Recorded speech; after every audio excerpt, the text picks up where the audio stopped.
What is good, y'all? I'm sorry if I have not been posting lately because a lot has been going on. But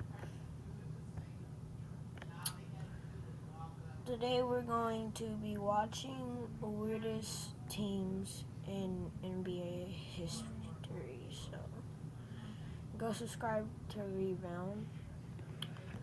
Let's get into it. If you think the Knicks are bad today, you have no idea how much worse it could get. These are the worst teams in NBA history.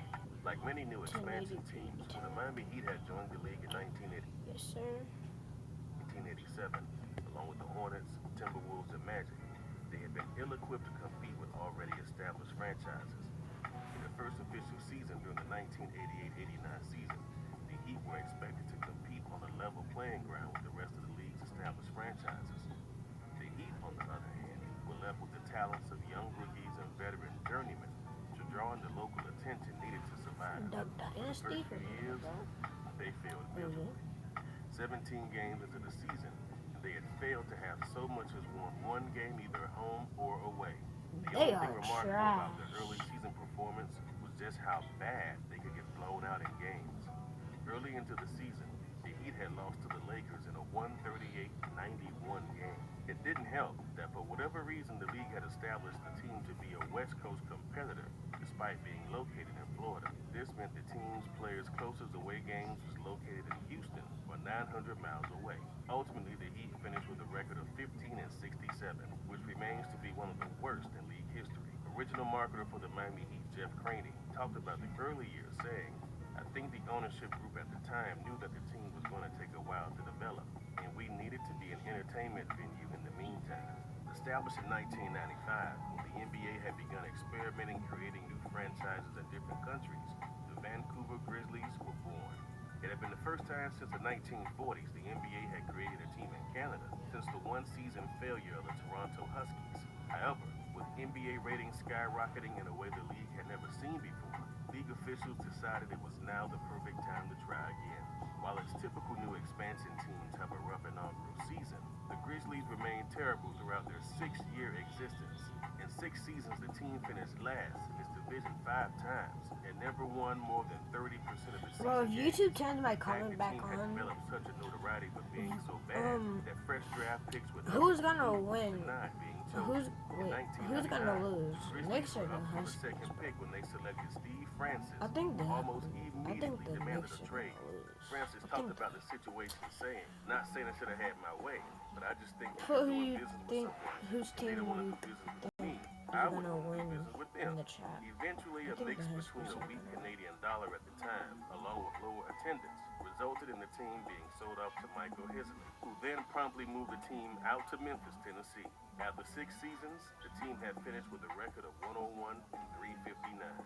After coming off a fairly dominating performance throughout the mid-70s, thanks to the presence of Hall of Famer Moses Malone, the Rockets tanked almost overnight the moment he was gone. Just prior to the 1982-83 season, the Rockets had traded off Moses to the 76ers when they could not afford a hefty contract renewal. Because of this, it has been hotly debated if the Rockets went on to tank their team intentionally during the subsequent 82-83 season. The team finished off with an abysmal record of 14-68, which makes sense considering the talent of the team was pretty much restricted to 2 aging stars, Elvin Hayes and Calvin Murphy. With a record like that, the team was able to make good on the draft coin toss against the Eastern Conference's worst and picked up Ralph Sampson in the 1983 draft. Sampson went on to win the league's Rookie of the Year award. However, the team still finished with a record of 29-53, which wasn't improvement, but was still the worst in their conference. The franchise went on to win the coin toss once again in 1984, which allowed them to pick Hakeem Olajuwon.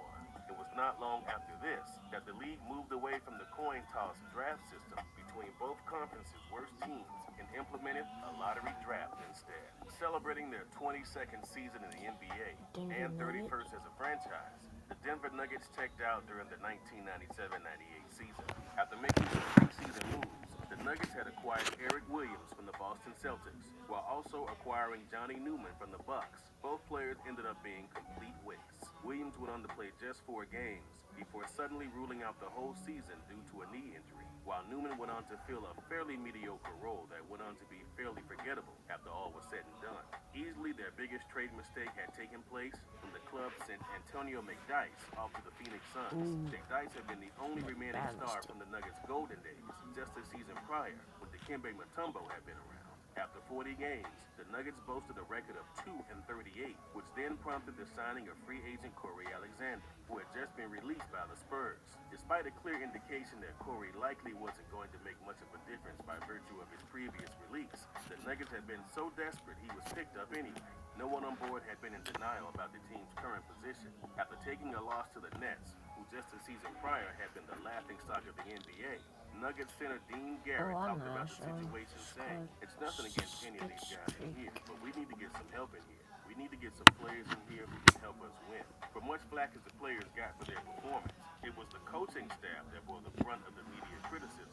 Ex-NBA player and now rookie coach Bill Hansley was publicly and privately crucified for his handling of the team, and rightfully so. After leading the team to a final record of 11-71, he was fired and replaced by Mike D'Antoni. To this day, Hansley holds an unfavorable record of being the head coach with the worst team record for a rookie. His one-year stint coaching the Nuggets during that fateful 1997-98 season went on to be the last job he held in public view.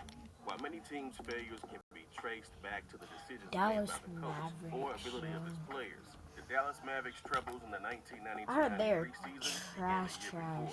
Just prior to the start of the 91-92 season, the Mavericks had lost their premier center, Roy Carson, to an NBA lifetime ban to violating the league's substance abuse policy. Making matters worse, the team's remaining talent that had once been found in Brad Davis and Fat Lever had been ruled out. Davis found himself retiring mid-season due to a back issue, while Fat dealt with an ongoing knee issue that kept him out of play for the next 2 seasons. The promise of drafting new talent in the upcoming 1992 draft was hopeful. Finishing with a team record of 22-60 during the 1991-92 season, it was likely the Mavs would make good on a high draft pick. And they did. The Mavs received the first-round 4th pick in the 1992 draft that birthed Ohio State guard Jim Jackson. Jackson, however, could not agree to a contract deal with Mavs owner Donald Carter, and as a result, only ended up playing just over 20 games that season. The Mavs were being hit on all fronts. Failed trade deals, a failed draft pick, constant coach swapping, and injured players all played a role in the team's eventual record that season. By the end of January, the team came dangerously close winning the league's worst record, when at the time they had a record of 3-40. However, a record of 5-9 that occurred throughout February and April helped them avoid the title narrowly. Ultimately, the team finished with a record of 11-71, which remains to be the second worst in league history. No other team can attest to the volatility of the NBA than the 76ers. At one point, they boasted NBA.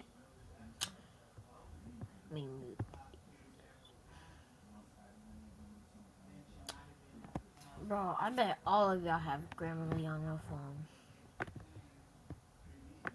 NBA records for most wins in a season. Then, 6 years later, they found themselves the victim of a fan-made punchline that became known as the 9-73ers. Like the 1992 Mavericks, the team had just simply fallen in a slump of bad luck. For starters, the team's roster that once led the franchise's second championship in 1967 had mostly vacated.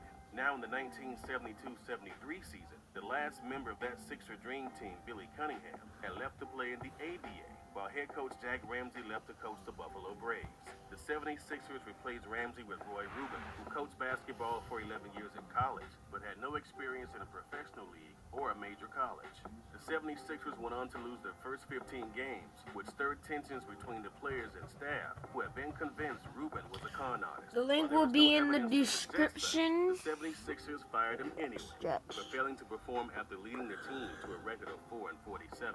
Rubin was replaced by ex-76er Kevin Lockery, who was only able to just barely salvage the team's record by going 5-26. Crazy enough, the team's record could have been much worse if not for their 5-7 record coming out of February. Ironic, too, that their matchups during that run had been against the league's best, and yet they had managed to win against them. They left their run on a total record of 5-77 before losing out on their next 13 games to finish at 9-73. The record stands to this day for the worst franchise record in a join my Discord. I'll put that in the chat too. A ninth place record for most losses in a season, which occurred during the 1972-73 season with 20 games. Yeah. Taking the #1 spot in worst win-loss ratios in the history of the league and all the franchises that exist or have existed is the Charlotte Bobcats. Having just won 7 games and lost 59, the Bobcats finished the shortened 2011-12 season with a winning ratio of 106. I was 2 While in it would be a lot better 2011. look for both Jordan and the Bobcats had there been issues with their team and some bad Dang. luck, that just simply wasn't the case. 2. The Bobcats suffered simply because of lack of talent. The And starting that's what roster this essentially happened. played around the talents of both rookie Kemba Walker and 2-year veteran Gerald Washington. I was If you're born wondering just how 2009, dominant they so both I were, was 2. together they averaged a score of 27 points a game, 6 rebounds a game, and 6 assists per game. Now that's just 2 of the team's greatest players putting up what LeBron puts in on a bad night. In other words, the Bobcats were essentially doomed from the start. It didn't help that they had traded a future first-round draft pick in exchange for Tyrus Thomas, who contributed little as well. Offensively, the Bobcats were pathetic with an offensive rating of 95. Charlotte scored 95 points for every 100 possessions. Finishing last in the league with three-point percentage, along with a roster full of incompetent shooters, helps you understand just why the Bobcats failed to win against even the worst teams. If their offense was bad, it was the defense that was debatably worse. They gave up an average of 110 points for every 100 possessions. While the whole season had been a low point for the team, there had been 2 moments that perfectly sum up their performance. One occurred just after the All-Star break when the Bobcats had accumulated over 23 consecutive losses, 3rd in league history. The second occurred during the last game of the regular season in a home game against the Knicks. Jordan was noticed to be in his private box as opposed to his regular seating next to the team's bench. When the arena's cameras panned over to him, the only expression readable was regret as he was booed by fans. Knicks point guard Baron Davis talked about the moment saying, "Do you think that's ever happened to MJ at his home court? There's no way, right? No team in NBA history has ever gone 0-82, but some have gotten very close." The reason that this will never happen in the NBA comes down to the amount of games played per season, as well as injuries and when star players are out. Think of it this way. The season the Warriors went 73-9, they lost to the Pistons and Timberwolves, which were both teams that were expected to get blown out. If you've enjoyed this video, then we're sure you'll enjoy the next one. Guys, subscribe to Rebound. And don't forget, every time you watch a YouTube video, especially my YouTube videos, look for 1080p. If they don't have 1080p, go to 720p, please.